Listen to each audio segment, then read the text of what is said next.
These animals are all very different, but they all have one thing in common. Can you think of a word people use to describe when a species or type of animal is no longer found living somewhere? That's right, it's extinct.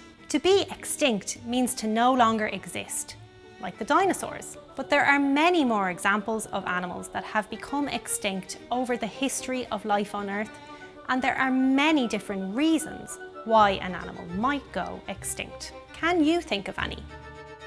Some examples are through overhunting, climate change, natural disasters, habitat loss or losing the places where they live, or pollution. These things can be natural, like how the dinosaurs became extinct, or they can be caused by humans.